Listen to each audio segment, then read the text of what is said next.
Bonsoir, bonsoir encore le peuple de Dieu, que Dieu vous bénisse. Merci pour ces retrouvailles. Nous voudrons encore partager la parole du Seigneur. Avant que nous entrons dans le vif de ce message, j'aimerais que mon fils nous balance un petit cantique dans 1-2 minutes et nous allons vous parler de la part du Seigneur. Que Dieu vous bénisse.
Que Dieu soit loué, que Dieu soit loué. Je vous bénis encore une fois, que Dieu vous bénisse. Merci beaucoup pour ce temps, merci pour ceux qui nous rejoignent encore en ligne, ceux qui sont déjà en ligne, qui entendent le message de la part du Seigneur, que Dieu vous fasse grâce. Aujourd'hui, nous voudrons parler encore de notre thème qu'on avait parlé le dimanche. Nous demandons encore des excuses par rapport à la journée du mardi. On a eu un petit problème technique. Alors, Dieu a voulu qu'aujourd'hui ce soit réglé. Voilà pourquoi nous sommes là dans sa présence. Que Dieu vous bénisse, les hommes de Dieu. Merci beaucoup pour vos encouragements. Que Dieu bénisse les enfants de Dieu, de part d'autres, de loin vous êtes, dans vos maisons. Que le Seigneur vous fasse encore grâce. Alors, aujourd'hui, on va entrer un peu en profondeur dans notre grand thème qu'on avait parlé. Tel père, tel fils. C'est très important ça, dans la ressemblance à Christ. Lorsqu'on parle de tel père, tel fils, nous avons notre Père qui est au ciel. Nous devons ressembler à Christ dans tout ce que nous sommes en train de faire. Voilà, nous avions un peu parlé en ce qui concerne la ressemblance. Nous avions aussi dit que lorsqu'un papa, on lui dit que ses enfants se ressemblent à lui, ça lui fait plaisir. C'est comme ça aussi dans le domaine de Dieu, dans le royaume de Dieu. Dieu se sent dans la plaisir, il se sent quand même content lorsque nous le ressemblons. Alors aujourd'hui, on va un peu entrer en profondeur. Nous allons lire au moins 3 textes. Nous sommes dans le livre de Colossiens chapitre 1. Je pense que nous l'avons lu le dimanche. Le verset 15, il y a quelque chose de très important là-bas. Colossiens chapitre 1. Le verset 15, je lis au nom du Seigneur Jésus-Christ. Le Fils est l'image de Dieu invisible, le premier-né de toute la création. Le Fils est l'image de Dieu invisible, le premier-né de toute la création. Voilà. Deuxième texte, nous sommes dans le livre de 2 Corinthiens, chapitre 3. Le verset 18 nous dit encore quelque chose de très capital là-bas. La Bible dit, nous tous qui sans voile sur le visage. Dans d'autres versions, on dit, nous sommes couverts de voile. Sans voile sur notre visage, contemplons comme dans un miroir la gloire du Seigneur. Nous sommes transformés à son image. De gloire en gloire par le Saint, l'Esprit du Seigneur. Ça, c'est très important. Laissez-moi encore lire Ephésiens pour terminer mes textes prévus. Alors, on va bien parler de la ressemblance. Je sens qu'il y a beaucoup de gens qui seront bénis ce soir parce que les choses que je te parle, ça va beaucoup t'aider dans votre vie chrétienne. Je suis dans Ephésiens chapitre 4. Le verset 22 et jusqu'au verset 24. Je lis au nom du Seigneur Jésus. La Bible nous dit, on vous a enseigné à vous débarrasser du vieil homme qui correspond à votre ancienne manière de vivre et se détruit tous les effets. Se détruit sous l'effet de ces désirs trompeurs. à vous laisser renouveler par l'Esprit dans votre intelligence et à vous faire revêtir de l'homme nouveau, créé selon Dieu dans la justice et la sainteté qui produit la vérité. Que le Seigneur vous bénisse encore. Je suis en train de parler de la ressemblance à Christ. Bien-aimé homme de Dieu, pasteur, prophète, évangéliste, selon la race que Dieu vous a faite, enfant de Dieu, dans tout ce que nous sommes en train de faire, nous devons ressembler à Christ. Est-ce que dans ce que tu es en train de faire, tu es en train de copier, tu es en train d'imiter qui? Notre ressemblance n'est pas ce que les gens pensent. Il y a beaucoup de gens qui sont en train de se rassembler à tel, non. La Bible est claire. Je vous avais parlé en disant, le but suprême de Dieu pour votre vie terrestre n'est pas le bien-être, mais c'est le développement de votre caractère à la ressemblance à Christ. C'est pourquoi, enfant de Dieu, tu dois beaucoup te poser des questions. Est-ce que dans tout ce qu'on est en train de m'enseigner, dans tout ce que je suis en train de faire, est-ce que réellement je ressemble à Christ? Est-ce que quand les gens te regardent, est-ce qu'ils voient Christ en toi? Aujourd'hui, il y a une grande confusion. On ne détecte pas, on ne distingue qui sont les vrais ou les faux. Parce que quand les gens nous regardent facilement, il y a une confusion. Le but de ce message en est que chacun de nous, dans ce qu'il est en train de faire, que tu ressembles à Christ, qu'on voit Christ en toi. C'est pourquoi il y a un point très capital. L'Esprit de Dieu est en l'œuvre en nous. Lorsque nous associons à l'Esprit de Dieu a la capacité d'enlever le voile qui couvre votre visage, votre image. C'est pourquoi l'apôtre Paul a été clair dans ses écrits. L'apôtre Paul nous dit que nous tous qui s'envoilent sur le visage, lorsque les gens nous regardent, lorsque le monde nous regarde, ils ne voient pas l'image du Fils de Dieu. Et la Bible est en train de nous éclaircir très bien que cette image de Fils de Dieu, c'est le Dieu lui-même invisible. Le Fils est l'image de Dieu invisible. Il a fallu dans la vie de chaque enfant de Dieu qu'on voie cette image de Dieu invisible en toi. Est-ce que les gens pourraient-elles témoigner voir Dieu en toi? L'apôtre Paul est en train de nous dire l'image de Fils de Dieu. Et cette image de Dieu, c'est Dieu lui-même, c'est Dieu invisible, le premier-né de toute la création. C'est ça le Fils de Dieu, c'est l'image de Dieu invisible. Il a fallu, lorsqu'on est en train de te regarder, dans ce que nous sommes en train de faire, qu'on voie l'image de Dieu invisible. Voilà pourquoi je suis en train de t'exhorter. Je suis en train de poser les bases dans ce que tu es en train de faire. Est-ce qu'on voit ce Dieu-là qui est invisible? La Bible et l'apôtre Paul nous dit, bien-aimés, contemplons. Il a fallu que tu commences à contempler dans un miroir l'image du Fils de Dieu. Et que cette image, bien-aimée dans le Seigneur, la Bible dit, cette image, elle était transformée. Nous devons être transformés à cette image. Et quel est le générateur? Quel est l'élément motrice? L'élément moteur dans la transformation? La Bible est claire. Et c'est le Saint-Esprit qui est en train de nous transformer à son image. de gloire en gloire.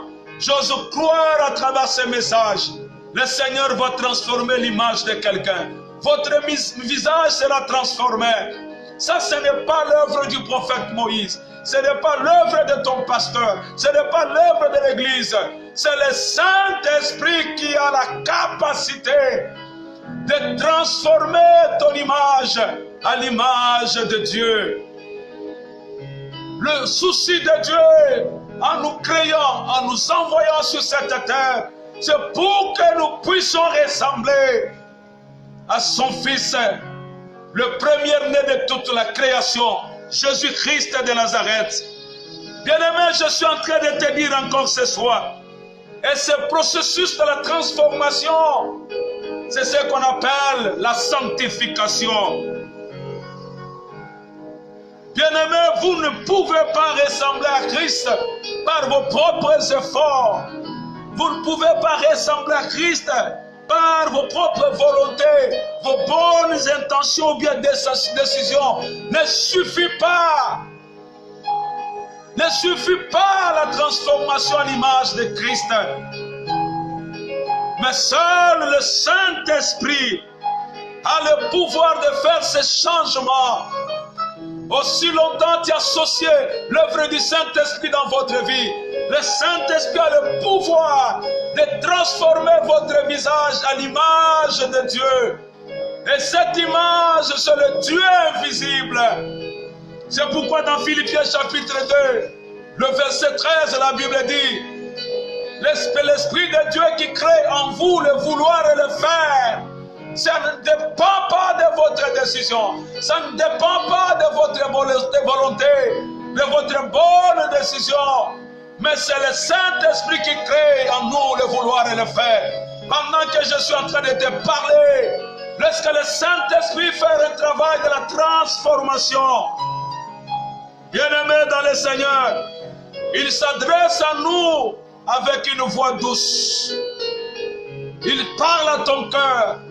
Même si tout ce que je t'avais parlé en disant ce que Dieu intéresse, ce n'est pas ce que nous sommes en train de faire. Dieu s'intéresse à ce que tu es. Alors le Saint-Esprit, quand il vient dans votre vie. Il s'intéresse à nous d'une voix douce. Il te parle que ce que tu es en train de faire n'est pas conforme à la volonté du Seigneur. C'est pourquoi la Bible dit, ce ne sont pas ceux qui m'appellent Seigneur, Seigneur, qui entreront dans le royaume des cieux, mais seulement ceux qui feront la volonté du Seigneur.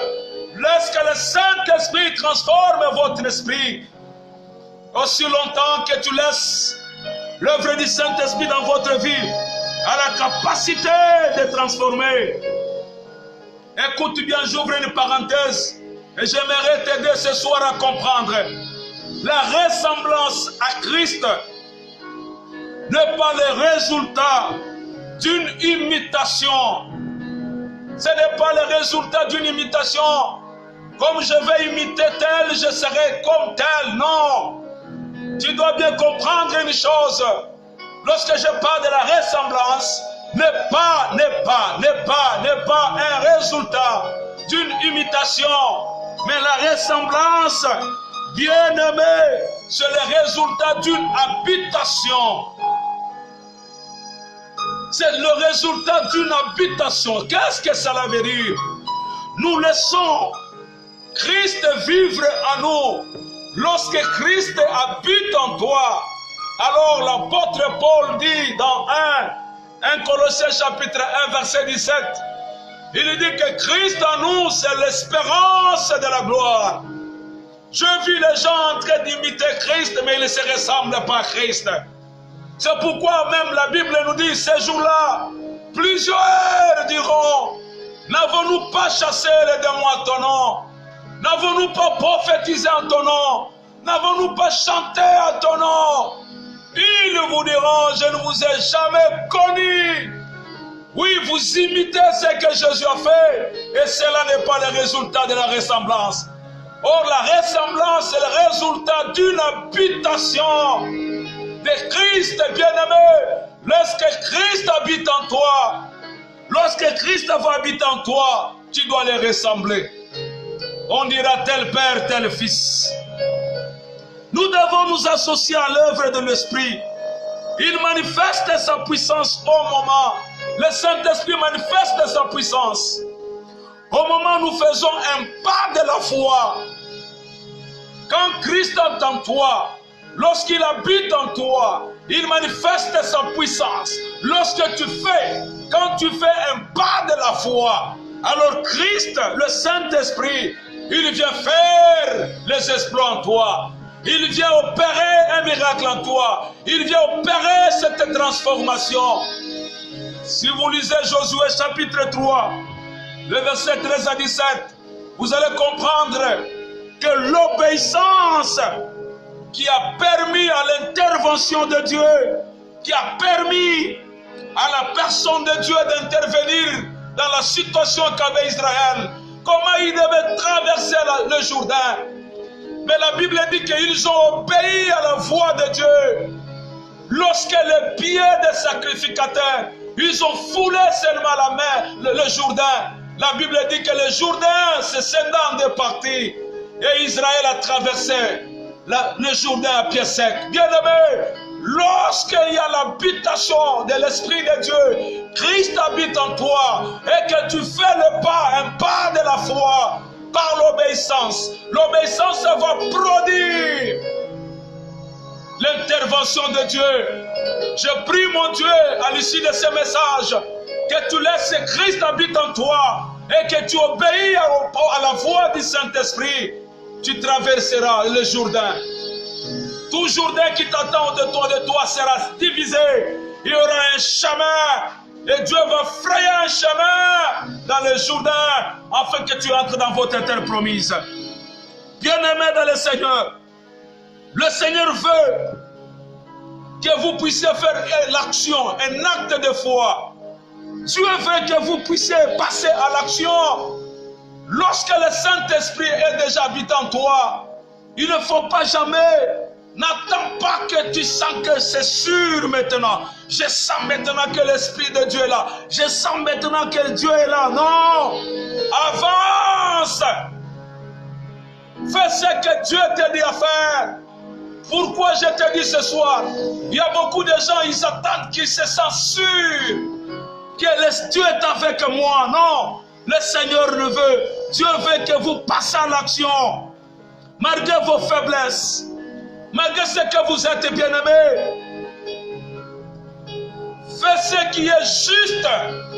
Et lorsque tu pratiques ce qui est juste, tu verras que le Seigneur va faire. Malgré vos faiblesses. Malgré la crainte que tu as. Si tu pratiques seulement ce qui est juste. Bien-aimés.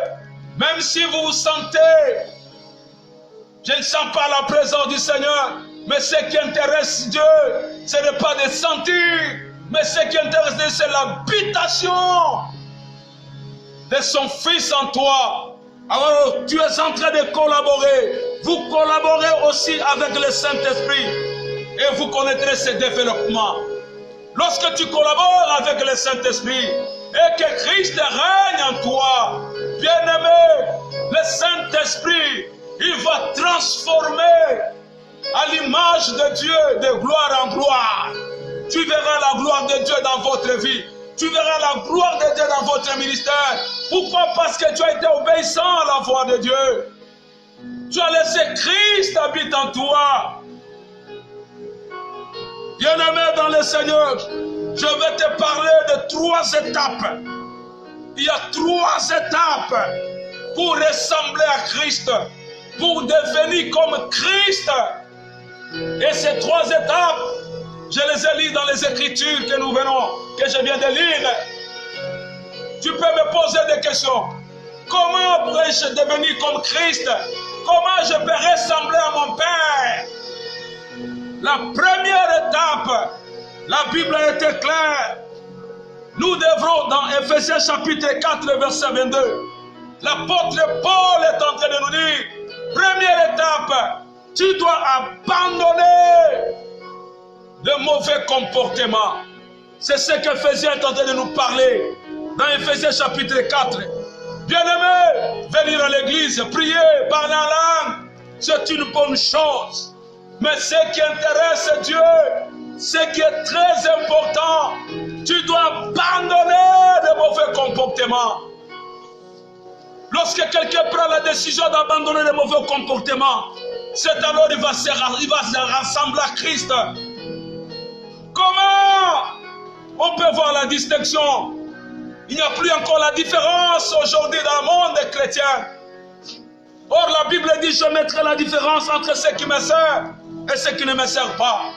Aujourd'hui il n'y a plus la différence. Pourquoi?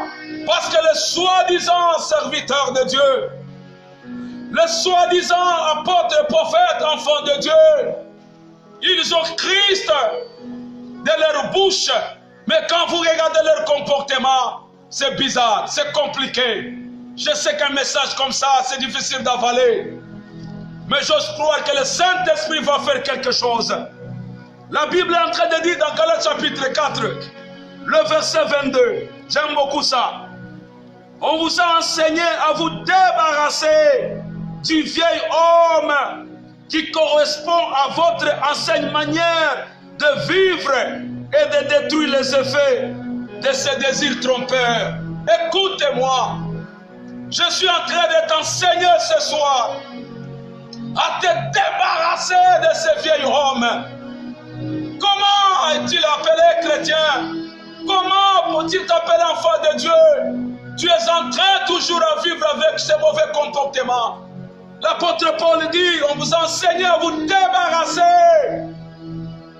Prends la décision de se débarrasser de cet vieil homme, de cette manière de vivre corrompue. C'est pourquoi l'apôtre Paul dit, je traite durement mon corps et je le tiens assujetti, après avoir prêché aux autres, que moi, Paul, je ne puisse pas manquer, je ne puisse pas rater à cause des mauvais comportements. Tu rateras le ciel, tu seras privé de la gloire du Seigneur. Oui, prêcher, c'est une bonne chose. Prophétiser, c'est une bonne chose. Quel comportement es-tu? Tu es en train d'afficher quel comportement? Lorsqu'on regarde quelqu'un en train de prêcher, en train de chanter, tu chantes très bien. Les gens seront sauvés à travers tes cantiques, mais toi, tu seras perdu. Pourquoi? Parce que tu as un mauvais comportement. Je l'ai toujours dit et souligné, je vais fermer cette parenthèse. Tu peux avoir la grâce d'entrer dans le cours royal, d'être reçu chez le président. Mais ce qui va te disqualifier, c'est ton mauvais comportement. Combien de mariages as-tu contracté? Tu es jolie, tu es belle. Tu changes de mari comme de vêtements. Le problème, ce n'est pas ça. Le problème, c'est ton comportement. C'est pourquoi la première étape pour ressembler à Christ, est-ce que quand on regarde ton comportement, on peut parler de Christ? Est-ce que ça ressemble à Christ? C'est pourquoi ce soir, tu dois prendre l'engagement de se débarrasser. Débarrasse-toi de ce vieil homme qui correspond à cette manière, une ancienne manière de vivre. Avant que tu acceptes le Seigneur, tu avais une manière compliquée, une manière corrompue, le mauvais comportement que tu avais auparavant. Et tu amènes même ça dans l'église, tu amènes même ça dans les foyers, dans les mariages. Ça devient un problème du pasteur. Voilà pourquoi l'apôtre Paul dit, les choses qui étaient pour moi des gains, je les regardais comme une perte. Regarde cette manière, cette ancienne manière de vivre comme une perte, à cause de l'excellence de la connaissance parfaite de la parole de Dieu. Écoute-moi, bien-aimé. Et cette manière de vivre avait les effets. Tu dois détruire ces effets de manière de vivre. Je vais accepter. Vous savez, Joseph a été élevé. Pourquoi? Parce qu'il avait l'opportunité de coucher avec la femme du roi. Mais Joseph, il s'était déjà débarrassé. Il n'avait pas ce comportement. Voilà Joseph, Dieu a transformé son image à la gloire. Il est devenu premier ministre. Oui, prier, jeûner, c'est une bonne chose. Mais si tu n'as pas pris l'engagement de se débarrasser, regarde tout autour de toi. Quels sont les vieils hommes? Quels sont les mauvais comportements? Prends la décision de se débarrasser de ces mauvais comportements. Alors tu seras ressemblé à Christ. Les gens verront, les gens diront, voilà un chrétien, voilà un enfant de Dieu. Dans ton quartier que tu habites, dans la famille, tu as quel comportement? La vie chrétienne aujourd'hui, on n'a plus encore des chrétiens qu'on peut encore voir aujourd'hui. Pourquoi? Parce qu'il y a une confusion. Les chrétiens se mêlent comme des païens. Les païens vivent comme des chrétiens. Je ne peux pas aller à l'église, mais ils se comportent très bien. Le grand problème ce soir, j'aimerais que tu puisses ressembler à Christ. C'est lorsque tu dois prendre la décision de se débarrasser de cette manière, de ce mauvais comportement. Que Dieu bénisse la personne. Je sens l'Esprit me met à cœur à dire, il y a quelqu'un qui prend la décision ce soir. Aussi longtemps que tu écoutes ces messages, cette vidéo, prends la décision de se compromettre avec ce mauvais comportement. Christ, le Saint-Esprit va te transformer à l'image de Dieu, le Dieu invisible. Deuxième étape, la Bible parle le changement. Changer notre façon de penser, c'est ça un grand problème. Le renouvellement de pensée. Pour que quelqu'un ressemble à Christ, il faut qu'il puisse changer sa manière de penser. La manière de penser, c'est ce que l'apôtre parle dans Romains chapitre 12, verset 2. Ici, dans le terme grec, traduit par la transformation, selon les Grecs, on parle de la métamorphose, c'est-à-dire, bien-aimé, la transformation élégante. Une transformation élégante. Je pourrais dire que c'est transformé, je peux donner cette transformation un exemple typique. Vous voyez, le chenil se transforme en papillon. Voilà ce que Dieu est en train de chercher. Nous devons changer notre façon de penser. Nous voyons des chrétiens remplis d'église, mais ils ont des pensées païennes. L'apôtre Paul dit dans Romains chapitre 12, le verset 2, ne vous conformez pas au siècle présent, mais soyez transformés. Quand vous lirez la Bible grecque, la transformation là, c'est un changement. Élégance, on prend un chenil qui se transforme en papillon. Tu dois changer votre manière de penser. Le diable attaque souvent les pensées. Lorsque la personne tombe, avant qu'il tombe, et tu avais de mauvaises pensées. C'est pourquoi, bien-aimé dans le Seigneur, c'est un langage. Quand nous laissons le Seigneur diriger nos pensées, nous sommes transformés intérieurement. Il y a des gens qui viennent à l'église, mais leur pensée n'est pas dirigée par le Christ. Leur pensée n'est pas dirigée par le Seigneur. C'est ça le problème. Lorsque vos pensées seront transformées, seront dirigées par le Seigneur, et nous devons vivre le résultat. Nous devenons plus beaux, et nous sommes libres de nous élever et nous au sommet de notre vie. Lorsque vos pensées seront dirigées, j'aimerais ce soir que tu changes votre pensée, votre manière de penser. D'ailleurs, la Bible dit dans Galates, ce qui est juste, ce qui est honorable, ce qui est viable, ce qui est aimable, soit le produit de vos pensées. Nous trouvons dans nos églises les gens qui prient, mais ils ont de mauvaises pensées envers les autres. Il a fallu ce soir que Dieu transforme votre manière de penser. Tu penses comme un païen aussi longtemps que tu pries en langue, tu prophétises, tu as de mauvaises pensées. Pour que tu ressembles à ton Père, il a fallu changer votre manière de penser. soyez transformés, soyez renouvelés. Le renouvellement de l'intelligence. Lorsque tes pensées seront transformées, alors tu verras la gloire du Seigneur. Troisième étape pour terminer. Être revêtu. C'est revêtir le caractère de Christ. C'est pourquoi l'apôtre Paul nous dit, dans le verset 24 d'Éphésiens chapitre 4, l'apôtre Paul est en train de dire, qu'est-ce que tu dois faire lorsque tu dois te débarrasser, lorsque tu dois renouveler par l'esprit de votre intelligence, renouveler votre esprit. Alors, troisième étape, il dit, à vous revêtir de l'homme nouveau, créé selon Dieu, dans la justice et la sainteté. Que Dieu soit loué, que Dieu vous bénisse. Vous devez vous revêtir du caractère de Christ. Vous devez vous revêtir de Christ en développant nos nouvelles habitudes.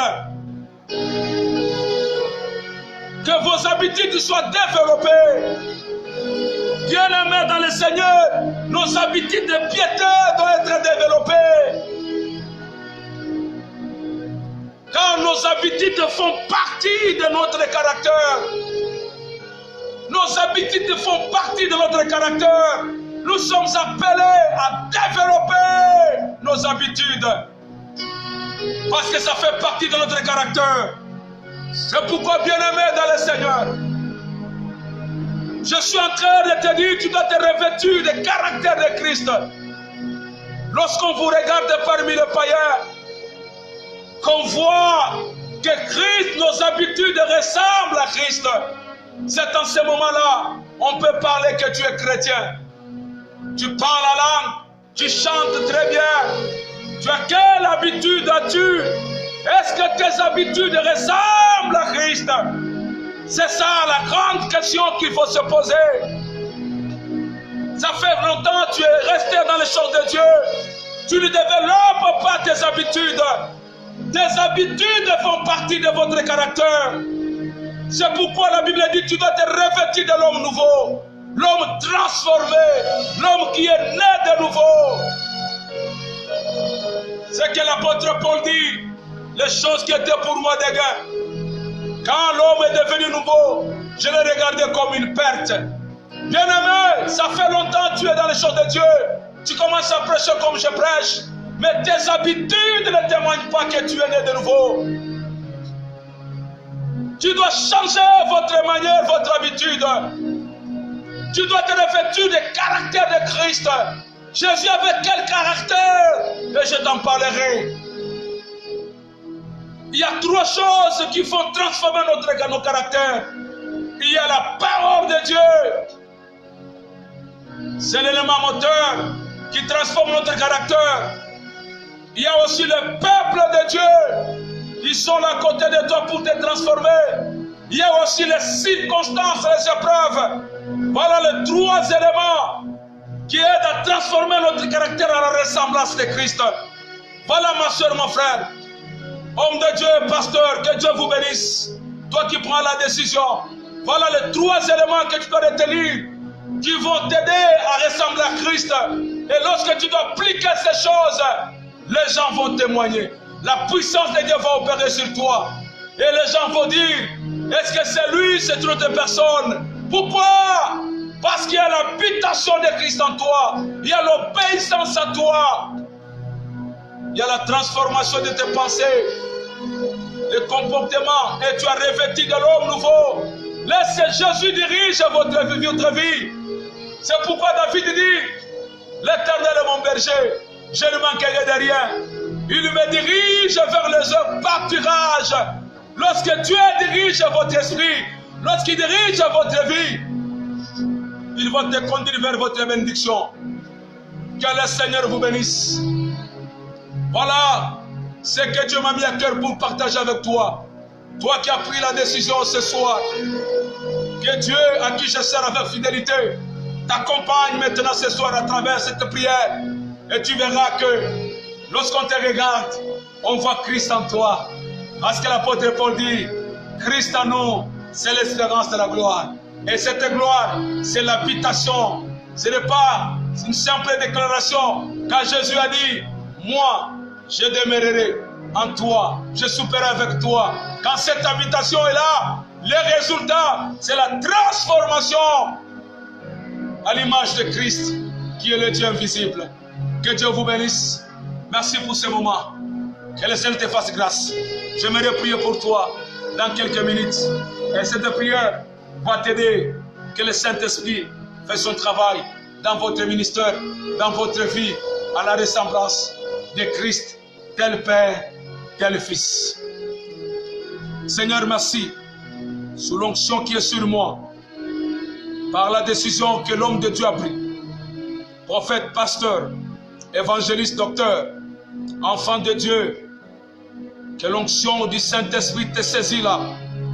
Tout ce qui était tout autour de toi, à te débarrasser de ce mauvais comportement, à revêtir d'un homme nouveau, à être renouvelé par l'intelligence. Que ton intelligence, tes pensées soient transformées à l'image de Dieu. Saint-Esprit accompagne la personne qui prend la décision. Et à celui qui reste,